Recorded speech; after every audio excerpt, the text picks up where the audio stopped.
everybody.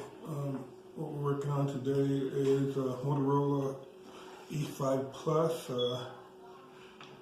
It's a phone. I dropped mine and I cracked the screen. Thought I had a good little case. Of course, when it slipped out of my hand, you know, I'm a mechanic. When it slipped out of my hand, landed just like that on some tile. The screen shattered. I attempted to repair the first phone myself, and I ordered a battery on eBay, I believe, for I don't think more than $30. It's a new battery there. I ordered that, and I ordered a new screen kit. Actually, this one came with the main cover, but I actually needed the LCD, the digital display screen is what I needed, so I had to reorder the parts because the wrong thing came in the mail. And so there's some informational videos on YouTube that show you how to do this stuff. They're very helpful.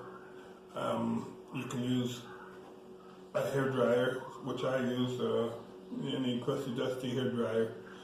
Put it on high heat or medium heat, and so let's see, you want to be careful when you buy them off the line, because some of the eBay, the replacement screens, I don't think you want to get. If you're gonna spend about $40–50 for a new screen, might as well go ahead and do it. I bought a replacement screen, and the screen turned out to be 1/8 of an inch shorter on each side, which it doesn't stick right to the unit.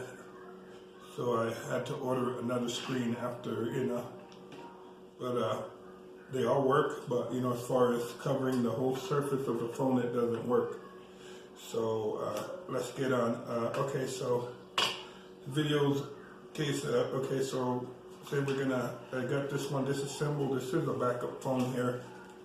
One of the things I did with my first phone is I failed to get the sticky coating off the back of the battery, and the plastic tools that come in the kit, one of them broke off underneath the battery as I was prying. So, silly me not thinking, I go and get a precision screwdriver and start prying underneath. What happens after that? It pokes into the battery. It starts trying to light the unit on fire.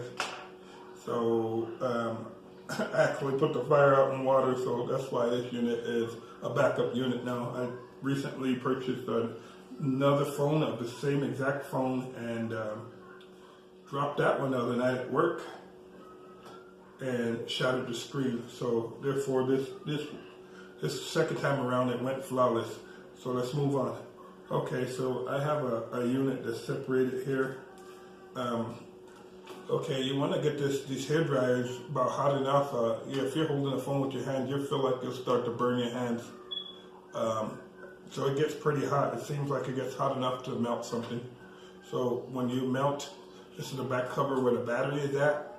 You can actually, that's got some sticky coating on there. So you heat the back side of this cover up, and then you can remove the cover. These tools look like guitar picks. They start to work, and you work your way around and you can remove that cover. Little by little, you heat up each area and keep the heat going. You hold it, and with the hair dryer, you keep it going, and you slowly, while it's hot, you slowly start to peel the cover off.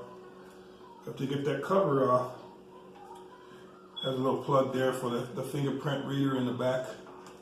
You get a little screwdriver or your fingernail, and you can unplug that little fingerprint, wire strip there, or electrical strip. You can plug that with your fingernail or a little tiny precision screwdriver. It pries upward, it comes off pretty easy.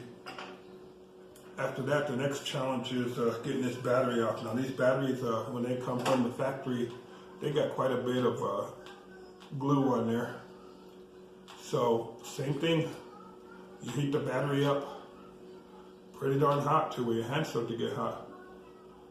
You heat it up and your fingers will feel like they're burning, and you get that battery pretty hot. You almost feel like you're going to melt something in the unit, but you get it hot. and you start with your little guitar picks, prying tools, or whatever comes in the kit. And it takes quite a bit of time and a little bit of work. You don't want to rush in there. So keep heating it up till it gets pretty hot. And you can get an old credit card or something and slide it underneath the battery and cut all the glue away. You know, work slowly, like I said, and you will get it out. And you can unplug the battery harness right here on this board.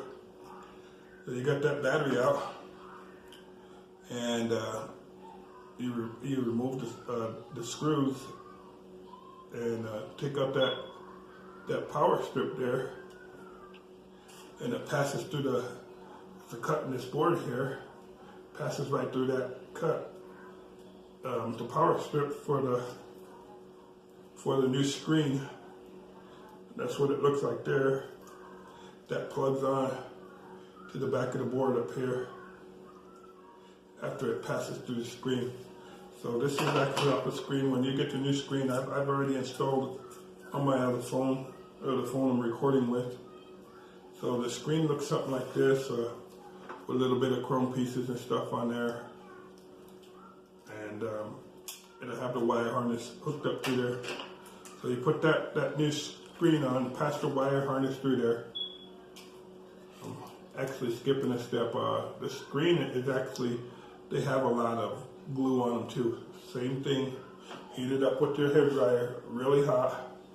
Same thing, you can use a credit card or something and slowly take the old one off. The old one's cracked, so it really doesn't matter how you get it off, but you can use a credit card, cut it off, and prepare it for the new screen. So you want to be careful with the new screen. You know, like I said, the aftermarket one came too short. Even this thing fits perfect, but the aftermarket screen that display screen that I bought was 1/8 of an inch too short on that side. So that causes a problem when you go to reseal it and you put the sticky backing back on there to replace your new LCD. So say after all that's on and that's lined up and it's glued down, say that's the LCD, that's not an actual LCD screen, and you pass the wire harness through there, that's glued down already, and you can begin to assemble everything back together. So if this strip was coming through from the LCD, you go ahead and plug that back on the back of the board. You know, of course that's passing through from the other side from the LCD, and that's good. And once that's glued down and stuck down like it's supposed to be,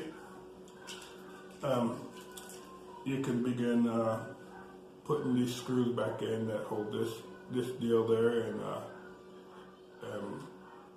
actually you really don't have to pull that out to get the LCD off, but it shows in some videos that you have to remove this, you know, the camera and, you know, all the circuit board there, but you really don't have to.